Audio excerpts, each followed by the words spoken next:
Bahwa saya misalkan Jumhur Hidayat yang dipenjara oleh Orde Soeharto dulu karena kita menentang pemerintahan Soeharto yang anti pada kritik, ya kita dipenjara. Sekarang kita dipenjara lagi, permainan aja. Tapi sejatinya bahwa rakyat ini resah, rakyat ini pengen perubahan. Rakyat ini sekarang butuh pemimpin berintegritas. Di sana sini semua ini orang korupsi.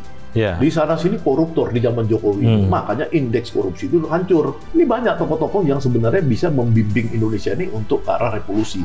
Cuman memang kesempatannya saya lihat nggak ada. Kesempatan ini ke arah evolusi. Di Republik ini terjadi juga orang antah berantah entah dari mana tiba-tiba dia berkuasa. Tapi jejaknya nggak ada. Nggak ada.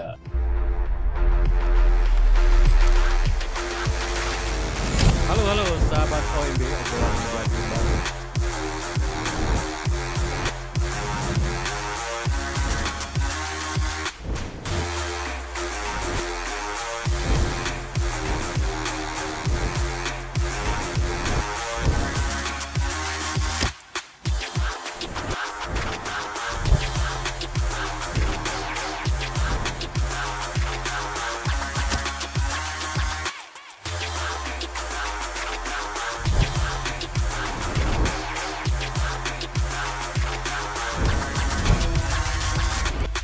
Halo sahabat OMB, sahabat obrolan meja bundar. Universitas Indonesia dengan forum FISIP UI telah menggunakan mimbar ilmiah dengan mengundang Anies Baswedan. Dalam forum tersebut, Anies secara terbuka mengeluarkan gagasan idenya dan ide-ide itu dikritik juga secara terbuka oleh Sivitas Akademika UI. Dan ini tentunya sebuah iklim demokrasi yang sedang dibangun di Indonesia. Dan kita berharap ini berlanjut di berbagai perguruan tinggi dengan isu-isu yang berbeda. Kita masih punya isu ekonomi, kesehatan, pendidikan, dan sebagainya. Dan hari ini kita akan coba membahas tentang bagaimana kebebasan mimbar di Indonesia dan bagaimana demokrasi bekerja secara terbuka, secara transparan, dan dia punya sifat partisipasi di situ. Dan hari ini telah hadir Dr. Sahganda Nainggolan. Bang, selamat siang, Bang. Selamat siang, Mr. Meldi. How are you? Fine. Fine ya. Senang sekali bisa ketemu Meldi ini, sudah puluh-puluh tahun. Nah, gimana kita mencermati demokrasi ini, Bang, dari ruang yang terbuka untuk berpendapat, bergagasan, berkompetisi dalam terutama persiapan untuk masuk ke Pilpres ini, ya.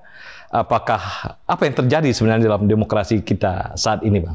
Ya, pertama kita mengapresiasi Mahkamah Konstitusi ya, dan sekian banyak hal yang Mahkamah Konstitusi kita kecam dengan dibebaskannya kampus ya, dan beberapa pengertian lainnya itu dunia pendidikan ya, untuk melakukan kampanye ya. Walaupun ini Anies mengatakan dia belum kampanye kemarin, tapi dia datang ke kampus UI ya, kampus salah satu atau nomor satu terbesar di Indonesia, di FISIP UI, dan dia bicara di sana tentang demokrasi dan keadilan sosial. Dan hebatnya FISIP UI itu menjadi yang pertama menyambut keputusan MK itu dan mengundang para capres, dan Anies juga yang pertama berani datang ya menyambut ajakan debat dari mahasiswa dan kalangan profesor di sana. Saya pikir ini satu nuansa bagus, mudah-mudahan demokrasi yang kita idam-idamkan dengan adanya keberanian-keberanian kampus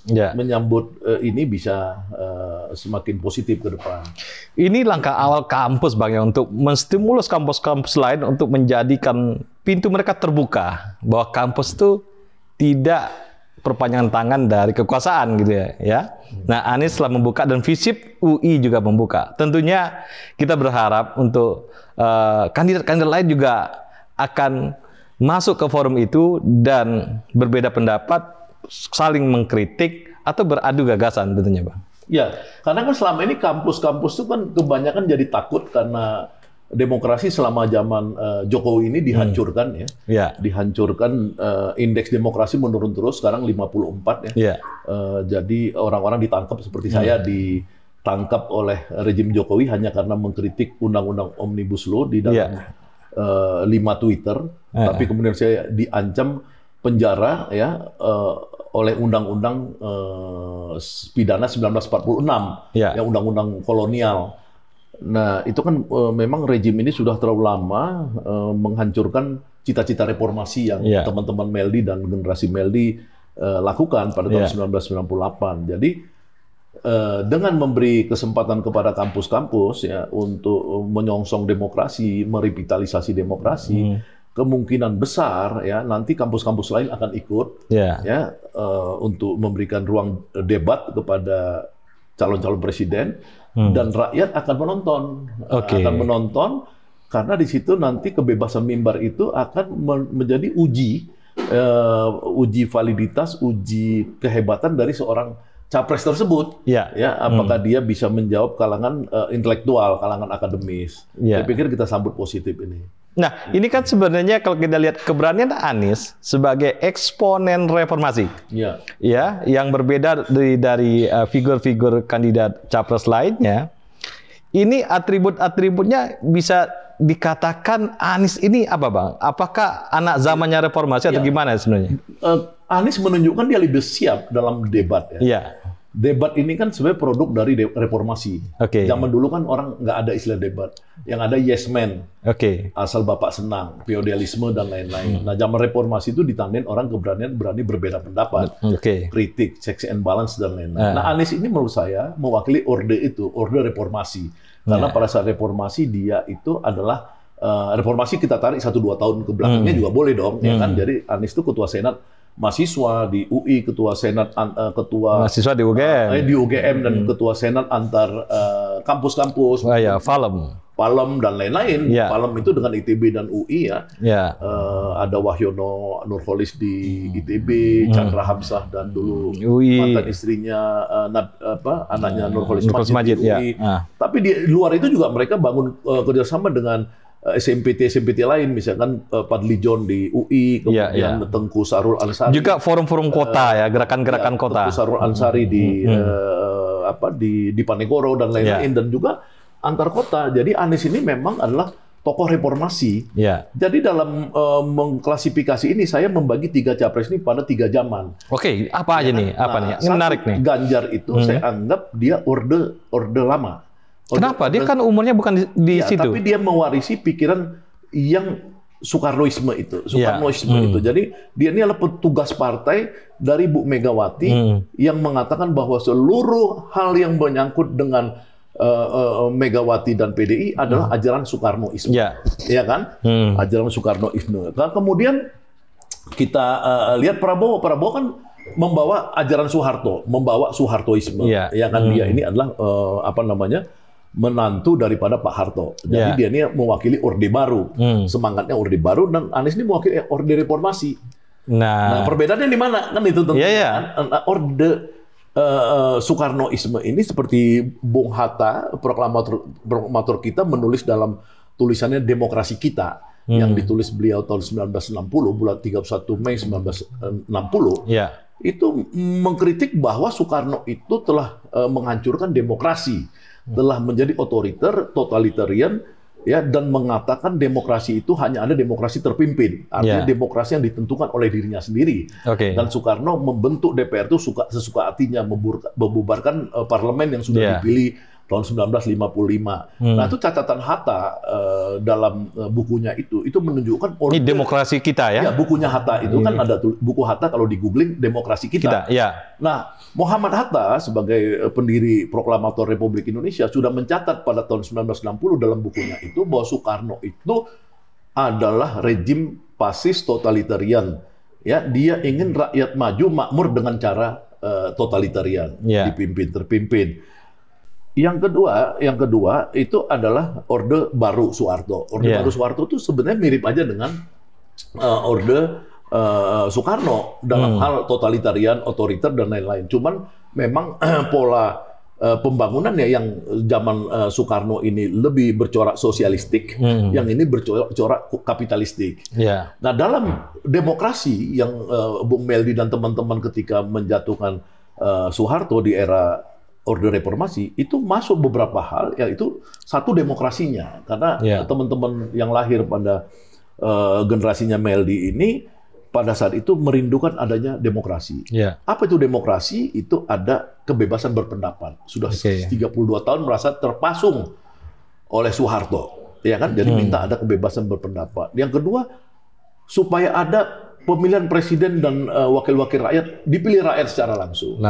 Ketiga, minta supaya korupsi itu dihancurkan, KKN, korupsi dihancurkan. Keempat, memberikan tempat pada militer untuk kembali ke barak. Kalau dulu kan militer menguasai semua dui fungsi kan. Kalau sekarang polisi nih, polisi dulu dui fungsi ABRI. Nah, inilah ciri-ciri reformasi, dan memang selama masa Jokowi ini coba dikerdilkan kembali. Nah, ada apa? Indikasi-indikasi apa nih? Ya, udah saya sebut tadi bahwa saya misalkan Jumhur Hidayat yang dipenjara oleh Orde Soeharto dulu karena kita menentang pemerintahan Soeharto yang anti pada kritik, ya kita dipenjara. Sekarang kita dipenjara lagi. Karena mengkritik. Jadi artinya apa? Artinya memang ini orde balik lagi ke orde lama. Iya kan? Nah, memang ada mix dalam ekonominya, tapi dia orde politiknya orde lama. Nah, kalau Anies ini menurut saya dia akan mengembalikan kepada orde reformasi tadi yang dituntut oleh Anies, teman-teman, ya kan, Meldi dan teman-teman selama ini. Ya, itulah pertarungan dari 3 capres ini yang saya lihat gitu. Jadi ada beda warna di setiap kandidat ya, dari latar belakang, dari ide mereka ya. Jadi latar belakang ide ini yang berbeda gitu ya. Tapi tentunya mereka juga dipengaruhi oleh ide-ide sekarang, ide-ide reformasi, Bang. Gimana kita melihatnya? Apakah betul-betul mereka terkungkung oleh ide? Misalnya Ganjar kan pasti dia mengambil misalnya marhainismenya Soekarno pasti dipakai sama dia kan. Kemudian kemandiriannya Soekarno kan dipakai juga. Sedangkan misalnya Prabowo juga sebagai orang yang punya latar belakang keluarga sosial demokrat, tentunya ini kan berbeda juga nih yang muncul. Apakah kita nggak bisa saklek itu dibagi 3? Gimana Bang ininya? Bukan, kalau itu kan varian. Kalau varian kan selalu ada ya. Jadi misalkan dia ini misalkan Megawati, dia terbiasa dengan authoritarian, ya, di mana dia tidak mau partainya itu dikendalikan selain dirinya. Ya kan? Ada warna itu juga ya. Tidak mau sharing.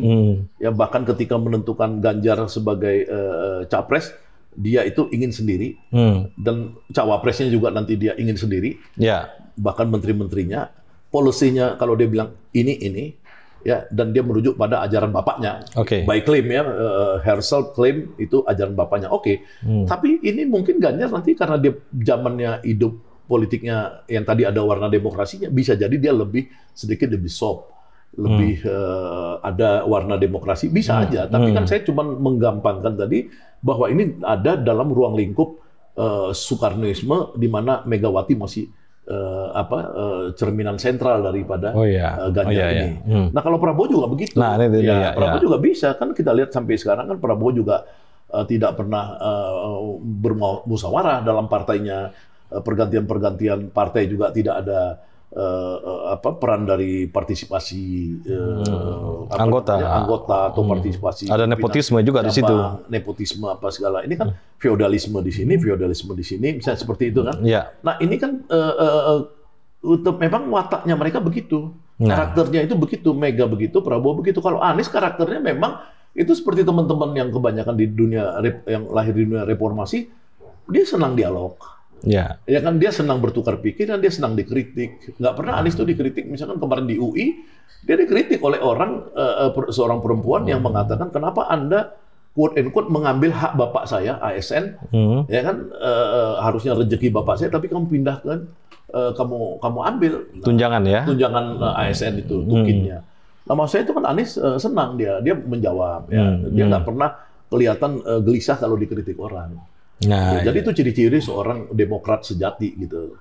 Di situ Anies itu, makanya saya bilang dia mewakili orde reformasi. Kita coba lihat gimana semangat zaman masyarakat bawah ini pinginnya apa sebenarnya yang untuk Republik Indonesia nih Bang ke depan ya. Kita melihat ke depan, apakah ini akan mengarah ke sebuah hal yang baru setelah pemerintahan Pak Jokowi ini? Ya, kalau saya ini kan dari 37 riset terakhir orang-orang yang berusaha mengcapture situasi di masyarakat. Ya. Survei-survei ini kan ringkas dan diterbitkan diberitakan oleh CNBC Indonesia 3 hari lalu. Nah, saya baca semua itu kan agak kacau itu. Ada yang bilang 40% Prabowo, ada yang bilang 40% si Ganjar, ada yang bilang Anies di sini kacau balau, Anies ada yang bilang besar apa. Jadi semua ini tidak ada pola. Hanya satu yang saya cari bagus polanya itu yang internasional. Ya, namanya Ating Research Australia. Oke, apa isinya? Ya, dia mengatakan bahwa sekarang ini yang mau perubahan itu 20%. Yang tidak mau perubahan 18%. Sisanya itu mix. Oke. Ya, dari situ dia masih melihat Ganjar itu 34% elektabilitasnya, Prabowo 33, Anies 27. Dengan 6 itu swing. 6 itu maksud saya 3 swing, 3 lagi belum memberikan jawaban. Nah, ini menarik buat saya sebagai benchmark untuk saya berpikir waras. Karena apa? Karena si John Ating pemiliknya ini sudah saya googling, dia termasuk yang bagus di Australia dan dia punya riset di situ sampai ke seluruh dunia. Dan kedua, dia itu bukan seperti kebanyakan tim-tim survei di sini yang dia itu merangkap sebagai tim sukses. Ya, atau sebagai konsultan. Ya, survei itu kalau misalkan dia dilakukan dengan benar untuk skala Indonesia itu at least harus keluar 300 juta. Ya kan 300 juta minimum 300 juta sekarang ini, ya kan. Nah, kalau 300 juta itu tiap bulan orang survei bisa 2 kali atau sekali, itu orang dari mana uangnya? Ya kan. Nah, makanya mereka itu kan kemudian berafiliasi dengan kandidat. Berafiliasi dengan kandidat, maka kita curiga bahwa dia ini survei-survei ini ada pesanan. Ya kan, dalam survei kalau ada pesanan, kita mau bilang ini metodologinya benar, dia valid, kemudian dia reliable, tapi kan kita curiga karena dia pesanan. Itu kan semua bisa di setting ya. Kalau seperti saya kan sama Meldi sama-sama anak ITB, saya sekolahnya kan juru ukur dulu. Jadi tingkat 1 saya sebenarnya Sagana kenapa sih ngerti benar soal riset? Ya karena saya waktu tingkat 1 geodesi. Orang bilang ilmunya geodesi, sekarang makin canggih geodesi dan geometrik karena ada GIS internet tapi kan sejatinya sekolah saya itu kan juru ukur. Jadi saya ini sekolah studi ilmu pengukuran. Dari kecil saya dari masuk ITB udah ilmu pengukuran. Nah, kemudian saya masuk ke UI ambil S3 itu saya ngambil research kuantitatif. Jadi saya paham betul ilmu-ilmu mengukur dan bagaimana menipu dalam mengukur. Kalau bahasa Inggrisnya itu how to lie with statistik. Jadi bagaimana kita berbohong dengan statistik. Jadi kita ini lihat survei, lihat dulu ini yang survei ini kredibel atau enggak. Ya kan, bukan hasilnya valid atau enggak valid. Ya kan, karena semua kita ngerti cara ngutak-ngatik. Ya, ngutak-ngatik survei itu inilah dari saya tingkat 1 saya udah jago ngutak-ngatik hasil survei lah gitu. Ya. Atau lagi praktikum lagi praktikum ya kita kan 5% ini kan di ITB ya kelompok saya itu kan ya inilah bangor lah istilah Bandungnya ya. Pemalas dikit, bangor, bandel. Jadi kita orang-orang capek survei, kita setengah survei habis isinya kita titik-titiknya kita isi sendiri. Ya kan nah, disesuaikan lah dengan permainan kalkulasi data ya kan. Nah, kemudian kita hasilkan survei. Nah, itu juga banyak di dalam dunia survei sekarang itu di survei Pilpres juga banyak begitu, ya kan? Nggak jelas lah gitu. Nah, kembali ke ini kita kan harus lihat yang tadi satu bilang benchmark, yang kedua kita tangkap dari layar-layar lain yang sekarang ini adalah dunia big data. Ya, di ilmu dulu saya juru ukur geodesi itu, sekarang juga dengan ada big data yang disebut dengan Google Map dan lain-lain, itu juga sudah kita ketergantungannya pada ukur-ukur zaman dulu itu sudah lebih rendah. Sekarang orang bisa misalkan lihat Bandung Raya ini dengan Google Map ya kan, kemudian kita mau peruntukan udah bisa dengan bantuan Google Map di mana perumahan kumuh harus diperbaiki, di mana perumahan mewah, di mana udah lebih gampang kan gitu. Spatial planningnya lebih keren. Lebih keren ya. Jadi maksud saya di dalam ini juga ada big data. Jadi riset-riset tentang big data itu sudah menghasilkan banyak orang-orang ahli seperti Drone Emprit ya, si Ismail Bahmi, anak angkatan berapa itu di 92 misalkan. Itu udah canggih. Jadi kita harus lihat orang-orang ini mengukurnya gimana. Jadi kalau di sini ukuran John Ating itu sebenarnya hampir rata kata John Ating mengatakan ini masih persaingan ketat. 34, 33, 27. Tapi emang Anies di bawah ya? Anies di bawah, nggak apa-apa. Saya sih nanti bisa jelaskan kenapa ya. Tapi maksud saya tuh kalau masih begitu, kita lihat dengan survei Big Data atau Google Trend aja, memang benar itu masih seimbang di antara tiga ini gitu. Masih di margin errornya lah ya. Bukan soal margin error. Nanti saya keterangkan lagi soal istilah margin itu. Banyak orang-orang survei nggak ngerti. Itu margin itu bukan maksudnya plus minus bisa ditambahkan dan tambah kiri. Enggak, itu adalah suatu imajinasi kita tentang di mana survei itu dilakukan. Ya. Tapi itu urusan metodologi lain lagi. Nah, kembali ke tadi kita itu, ya apa yang dirasakan masyarakat. Nah, masyarakat ini sebenarnya perubahannya udah 20% kata Jo Alting. Ini 18% yang masih mau Jokowi. Yang in between 61, harusnya 62 kalau di pemerintah 61. Nah, saya melihat dari luar survei, ini kan kuantitatif dia coba ini. Saya lihat dari data, big data, tiap hari kita lihat berita apa segala itu. Ya sampai terakhir di Medan tuh ada orang lempar sendal sama lempar botol aqua ke presiden. Pak Jokowi ke presiden ya. Kalau Rocky Gerung kan oke lah itu terlalu ini Rocky Gerung atau si Kiai apa namanya Cak Nun di Jogja bilang Firaun itu kan mereka karena elit ya. Kita lihat anak rakyat kecil juga udah mulai lempar sendal, lempar air ya. Itu kan banyak sekali hal begitu yang sebenarnya terjadi, caci maki kepada pemerintah dan lain-lain. Nah itu memperlihatkan bahwa potret John Alting 61% ini kalau menurut saya sebenarnya dia itu sudah mayoritas di perubahan, yang ingin perubahan. Gitu. Nah perubahan itu apa? Perubahan ini perubahan soal demokrasi kembali, perubahan soal kebebasan berpendapat, perubahan soal partisipasi publik dalam ruang publik, membatasi peranan apa namanya swasta dalam negara, mafia gula, mafia impor, mafia apa namanya hukum apa segala. Rakyat udah tahu.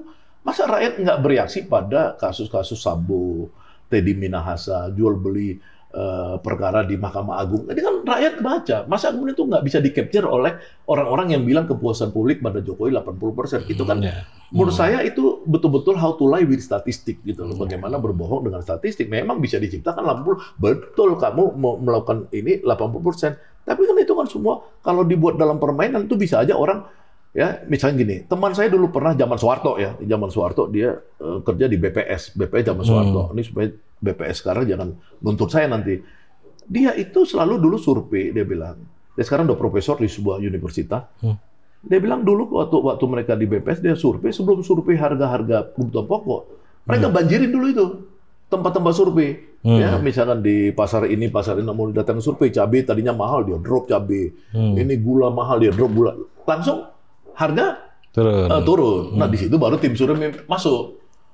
Seperti itu, betul. Ya, orang survei itu begitu, how to lie with statistik itu bisa begitu. Jadi dia kasih sembako dulu yang banyak, atau ya kan? BLT-nya turun dulu, baru survei. Bisa kayak gitu. Itu banyak cara untuk kita memanipulasi angka-angka statistik. Juga demografi ya lulusan kita kan SD sebagian besar kan, itu juga bisa. Ya anak SD, orang lulusan SD ya approval rate-nya pasti tinggi. Nah, justru gini, maksud kita, walaupun kita ini anak-anak mayoritas masih di bawah SMP, masyarakat di bawah kita, SMP, ya. sorry. Tapi kan kita 215 juta penduduk kita itu kan melek internet. 78%. Iya kan? Anak-anak kecil dari umur 5 tahun udah banyak pegang HP. Jadi mereka tuh sudah makin lama makin well informasi. Mereka bukan orang dalam pengertian bodoh, tapi mereka tuh bisa bertanya karena mereka connecting. Iya kan, connecting di Instagram, connecting di Facebook, connecting di Twitter dan lain-lain. Jadi mereka tuh kalau misalkan ada orang bilang bahwa oh ini apa namanya Jokowi sukses di sini, mereka tuh bisa melakukan check and recheck lebih cepat. Jadi nggak gampang bilang oh mereka itu gampang dimanipulasi atau apa. Enggak. Ini menurut saya ini permainan aja. Tapi sejatinya bahwa rakyat ini resah, rakyat ini pengen perubahan sekarang ini. Itu aja kalau keyakinan saya ya, sebagai pembaca ahli ilmu sosial apa segala, saya yakin ini mayoritas pengen perubahan. Jadi situasi di bawah di masyarakat membicarakan bahwa ada pingin perubahan. Pengen perubahan. Nah, kalau orang ngomong kan mesti ada ininya dong, ada kolerasi, ya ada hal-hal yang faktor-faktor yang kita lihat memang itu berhubungan. Ya. Misalkan bulan Maret itu Fernandes dari CSIS di ILC mengungkapkan bahwa rakyat ini sekarang butuh pemimpin berintegritas. Bukan seperti yang kata Jokowi pemberani, bukan yang sederhana, berintegritas. Berintegritas itu artinya dia temanya anti korupsi, bebas korupsi. Nah kalau begitu, kan kita tahu di zaman Jokowi ini, kata Mahfud MD, lihat kiri, lihat kanan, lihat muka, dan belakang semuanya korupsi. Dan korupsi zaman ini bukan main-main lagi. Ada korupsi misalnya BTS 80%. Itu kan udah gila. Ya kan? Dan tidak terjadi di zaman Pak Harto juga nggak terjadi. Nggak terjadi. Korupsi itu 5%, 10%. Kan? Nah di Wijaya Karya, ya menciptakan proyek fiktif. Di Amartya apa gitu yang anak ITB 84 itu namanya Catur ya. Dia proyek fiktif juga ditangkap sekarang. Ya kan kemudian apa namanya? Lebih berani ya. Jadi mereka ini sekarang udah korupsi gila-gilaan. Ya misalkan korupsi atau TPPU 349 triliun. Itu kan udah gila gitu loh, ya kan. Kalau dulu kan orang lihat ratus miliar zaman Habibie aja skandal Bank Bali itu udah heboh sekali, Pak. Itu kan cuma berapa ratus miliar gitu loh. Berarti negara nggak bisa membangun sistem itu nggak terjadi. Nah, karena negara ini kan mafia, yang istilah Anies kemarin tuh dikuasai mafia. Tadi mafia hukum. Terbukti mafia hukum, misalkan ada kelompok Sambo yang ternyata di atas kepolisian selama ini. Untung terbongkar. Ya kan, kelompok hakim-hakim yang ditangkapin Mahkamah Agung. Ya kan, untung terbongkar karena kan mereka calo. Nah, udah jelas ditangkap, bukan kita ngomong palsu, itu memang mereka akhirnya ketangkap juga gitu loh. Jadi mafia hukum. Jadi kalau kita lihat ini korupsi zaman sekarang ini air bah. Ya, air bah. Dan udah penegak hukumnya udah bingung kalut karena mana lagi misalkan minyak goreng Erlangga diperiksa. Ya kan kemudian menteri lain diperiksa, macam-macam diperiksa, dirjennya ditangkap. Ilegal. Ini ekspor ilegal 6 juta ton nikel misalnya. Diungkap oleh KPK, tapi kita diam aja. Nggak ada pemerintah bilang, kita akan kejar itu. Nggak ada pemerintah bilang, siapa ya kok nggak ketemu tuh datanya? Kita udah coba tanya ke negeri Cina. Nggak bisa gitu. Dia bilang, harusnya punya sensitivitas. Ini kejahatan. Karena itu udah jelas datanya diungkap oleh lembaga negara resmi. Ya, bahwa itu ada ekspor ilegal nikel. Dan seperti itu. Nah kemudian apalagi yang kita lihat ini, misalkan kemarin Ketua Alumni ITB, Ridwan Jamaluddin, menjadi penjahat koruptor yang izin RKB bodong. Itu baru satu nikel. Pasti banyak yang lain kan, karena dia bosnya di Minerba. Nah jadi menurut saya ini, di sana sini semua ini orang korupsi. Di sana sini koruptor di zaman Jokowi ini. Makanya indeks korupsi itu hancur. Dia kan sampai 34. Ya kalau kita bicara Skandinavia kan indeksnya itu 80 ke 5, 80 berapa gitu ya. Ini kan 34. Di bawah Vietnam, di bawah Malaysia, di bawah Thailand apa segala, kita hancur bener gitu. Nah rakyat tuh tentu nggak mau dong ada pemerintahan yang tidak punya daya lagi. Tidak punya lagi daya menghadapi koruptor, menghadapi mafia. Sekarang koruptor-koruptor bebas jadi caleg lagi. Keluar hebat-hebat kayak Anas Urbaningrum, ya kan masuk jadi ketua partai sekarang. Romi, P3 yang anak ITB sekarang jadi juru bicaranya Capres-Cawapres, Sandiaga, ya kan apa segala. Ini kan kita ngeri kok. Ini orang harusnya kalau koruptor itu kan dulu bicara saya kalau korupsi digantung di Monas. Saya kayak gitu kan. Nah sekarang kita nggak minta mereka digantung di Monas. Tapi ya kamu ruang publik jangan kamu yang rebut dong. Ruang publik harus direbut oleh cendekiawan, ulama, kemudian cerdik pandai, kemudian orang-orang birokrasi yang baik. Kan kita banyak dong kan stoknya itu. Masa stok ini dikuasain oleh para koruptor, calo, apa segala gitu, ruang publik kita. Nah ini udah di titik bawah nih Bang, bangsa kita titik bawah. Ini apa celah untuk kebangkitannya apa? Ya makanya saya bilang, secara radikal, dulu saya, ya Jumhur, teman-teman Habib Rizik, Gatot Nurmantio, Din Samsudin, apa itu kan mendorong ada perubahan yang lebih radikal. Ya. Bahkan orang bilang tuh ke arah people power. Sebenarnya kita evolusi dipercepat, bukan revolusi. Evolusi dipercepat. Nah, tapi kita ditangkepin, ya kan waktu itu kan. Sebenarnya kita udah coba mengingatkan bangsa ini lama-lama lalu, beberapa waktu lalu, ditangkepin. Nah, sekarang orang melalui jalan elektoral. Kita juga coba mendorong adanya sebuah evolusi dipercepat dengan Anies sebagai simbol perubahannya. Tapi kita ingin Anies ini ada kontrak politik dengan kita, dengan kaum oposisi, bahwa nanti ya untuk demokrasi, untuk anti korupsi, untuk keadilan sosial bagi rakyat, orang miskin harus punya tanah di kota-kota, orang miskin harus punya tanah di perkebunan-perkebunan. Ya, itu cita-cita proklamasi itu harus diteruskan oleh Anies dan itu harus jadi titik balik. Nah, inilah yang sebenarnya untuk mencegah adanya revolusi sosial. Jadi ada suatu kanalisasi di mana Anies muncul membawa perubahan, rakyat mendukung. Gitu. Yeah, ini yang paling penting. Gitu. Mudah-mudahan ini terjadi. Kalau nggak terjadi ya bisa jadi ada chaos atau apa. Di mana rakyat kan pada akhirnya kan kalau orang Jawa bilang kan itu ngalah, ngalih, ngamuk. Nah ini kan rakyat bisa aja nanti ngamuk. Ini kalau kita baca di bawah. Dukungan-dukungan gimana, Bang? Muncul nggak sih dukungan-dukungan untuk perubahan ini? Untuk figur Anies misalnya, atau figur siapa-siapa? Ya kan kita, kalau pertanyaan itu kan susah. Waktu zaman Soekarno merdeka dulu kan kalau ditanya mayoritas, ya kan susah meng-capture-nya. Ya, kalau misalkan itu tidak ada sebuah, katakanlah semodel referendum ya. Kalau referendum terlalu mahal, dibuat jejak pendapat yang lebih terbuka.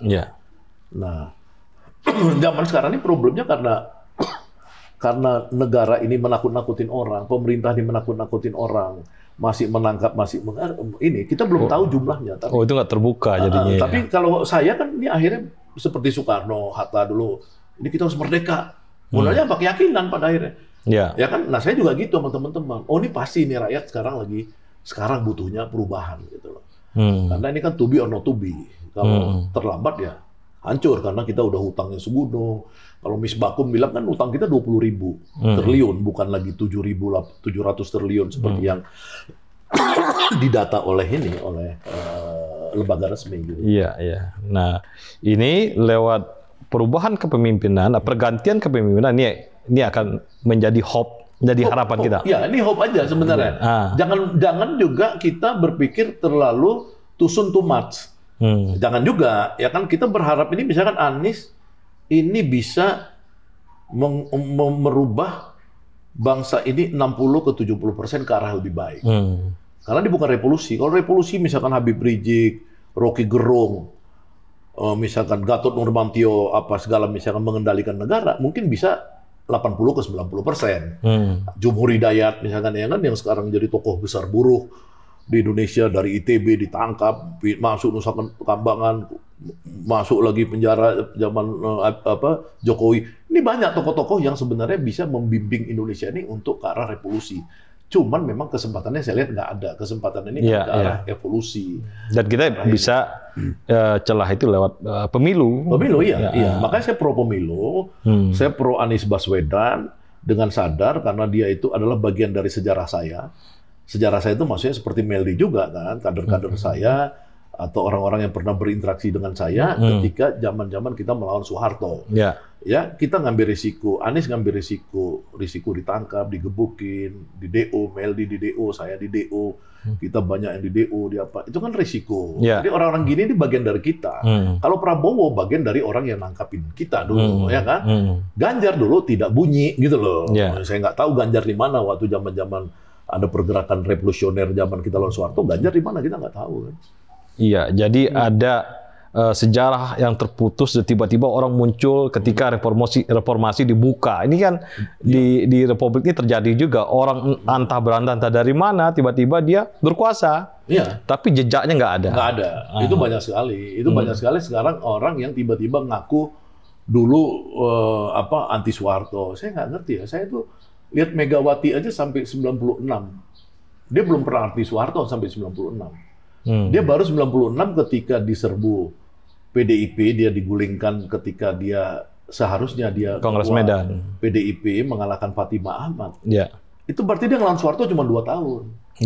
Nggak ada tahun 95 nggak ada Megawati. 94 nggak ada. Apalagi tahun 80-an. Orang nggak kenal Megawati sebagai pejuang anti Orde Baru, nggak ada. Nah misalnya kayak gitu ya. Megawati yang udah top banget. Apalagi yang lain-lain sekarang ngaku-ngaku. Udah kacau sekarang. Terima kasih ya, Bang Sahganda Nainggolan. Ya, kita telah membahas ya. Jadi masa depan bangsa ini ada harapan kita ya. Ada harapan kalau ada perubahan yang kita song-song bersama. Terima kasih. Sahabat OIB, sahabat obrolan meja bundar, Dr. Sahganda Nainggolan menguraikan banyak hal yang harus diperbaiki di Republik ini, dan dia juga mengutarakan banyak harapan yang bisa kita raih ke depan. Sahabat OMB, inilah Dr. Sahganda Nainggolan. Terima kasih. Terima kasih.